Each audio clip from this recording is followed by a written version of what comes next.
മമ്മൂട്ടിയുടെ ക്ലാസും മോഹൻലാലിൻ്റെ മാസും. ഇത് ഈയിടെ നല്ല അടിപൊളിയായിട്ട് ഇതിനെക്കുറിച്ച് വിശദീകരിച്ച് പറഞ്ഞിട്ടുണ്ട് നമ്മുടെ ചിദംബരം ഡയറക്ടർ. ചിദംബരത്തിൻ്റെ ബാലൻ എന്ന് പറഞ്ഞ സിനിമ 19-ാം തീയതി റിലീസാണ്, വേൾഡ് വൈഡ് റിലീസാണ്. അതിൻ്റെ ട്രെയിലർ കാണുമ്പോൾ തന്നെ അതിഗംഭീര ട്രെയിലറാണ്. ഗംഭീര ട്രെയിലർ, ഒരു താരനിരകളൊന്നും ഇല്ലാതെ പോലും നല്ല രസമായിട്ട് കണ്ടുകൊണ്ടിരിക്കുന്ന ട്രെയിലർ. അദ്ദേഹം പറഞ്ഞ വാക്കുകൾ, അവർക്ക് ഇനിയും മമ്മൂട്ടിക്ക് മോഹൻലാലിന് എന്താണ് പ്രൂവ് ചെയ്യാനുള്ളത്? ഇതൊക്കെ നമ്മൾ ഒരുപാട് വട്ടം പറഞ്ഞേക്കുന്ന കാര്യങ്ങളാണ്. അവർക്കൊന്നും പ്രത്യേകിച്ച് പ്രൂവ് ചെയ്യാനില്ല.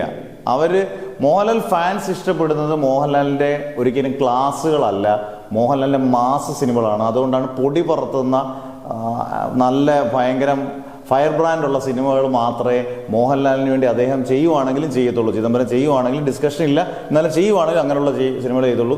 മമ്മൂട്ടി ഏതുതരം കഥാപാത്രങ്ങളും ചെയ്യും. അന്നേരം ബ്രഹ്മയുദ്ധനരെയും അതിന് ഏറ്റവും ഇഷ്ടപ്പെട്ട സിനിമകളിൽ ഒന്നാണെന്നും ഈ പറഞ്ഞ പോലെ മമ്മൂട്ടി വെച്ചൊരു റിവെഞ്ച് സ്റ്റോറിയൊക്കെയാണ് അദ്ദേഹം പ്ലാൻ ചെയ്യുന്നത്. കാരണം ഏത് തരം കഥാപാത്രം, ഇതാണ് ഇവർ രണ്ടും തമ്മിലുള്ള വ്യത്യാസം.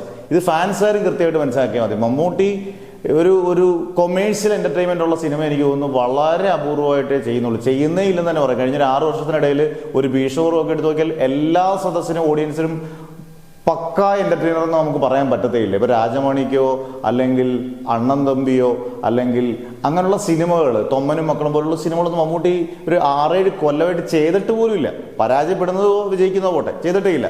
മോഹൻലാൽ തിരിച്ചും അഭിനയ സാധ്യത ഗംഭീരമുള്ള കഥാപാത്രങ്ങൾ മോഹൻലാൽ ഇപ്പം സതയം പോലെയോ അല്ലെങ്കിൽ വാനപ്രസ്ഥം പോലെയോ ഭ്രമരം പോലെയോ തന്മാത്ര പോലുള്ള അതിഗംഭീര ചിത്രങ്ങൾ മോഹൻലാലിന് ചിലപ്പം അതാണ് ഇഷ്ടം. ഇനിയിപ്പം മാസ് ചെയ്ത് ആൾക്കാരെ കൂടുതൽ എൻ്റർടൈൻ ചെയ്യിക്കുകയും മമ്മൂട്ടിക്ക് ഇതുവരെയും ചെയ്യാത്ത കഥാപാത്രങ്ങൾ തേടിപ്പിടിച്ച് ചെയ്യുന്നതായിരിക്കും ഇവർക്ക് ഇഷ്ടം.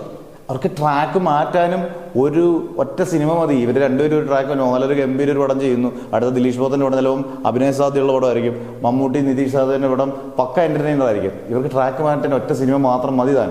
പക്ഷേ ഇപ്പോൾ ഇവർ പോകുന്നത് രണ്ട് എക്സ്ട്രീമിലൂടെയാണ്. അവരവർക്ക് ഇഷ്ടമുള്ള ജോണിൽ അവർ തകർത്ത് മുന്നേറുകയാണ്. അതുകൊണ്ട് മമ്മൂട്ടിയുടെ ക്ലാസ് അതുപോലെ തന്നെ നിൽക്കട്ടെ, മോഹൻലാലിൻ്റെ മാസം അതുപോലെ നിൽക്കട്ടെ. ആരാധകർ ശാന്തരാകും. ഇവരുടെ രീതിക്കനുസരിച്ച് വീണ്ടും തിരിച്ചു വരാൻ ഒറ്റ ചിത്രങ്ങൾ മതി, ക്ലാസ്സും മാസമായിട്ട് അങ്ങോട്ടും ഇങ്ങോട്ടും വരാൻ. എന്തായാലും മമ്മൂട്ടി ഫാൻസിനും മോഹൻലാൽ ഫാൻസിനും 2027 മമ്മൂട്ടിയുടെയും മോഹൻലാലിൻ്റെയും വ്യത്യസ്തമായ പല കഥാപാത്രങ്ങളും കാണാൻ കഴിയുമെന്ന് തന്നെയാണ് നമ്മൾ പ്രതീക്ഷിക്കുന്നത്.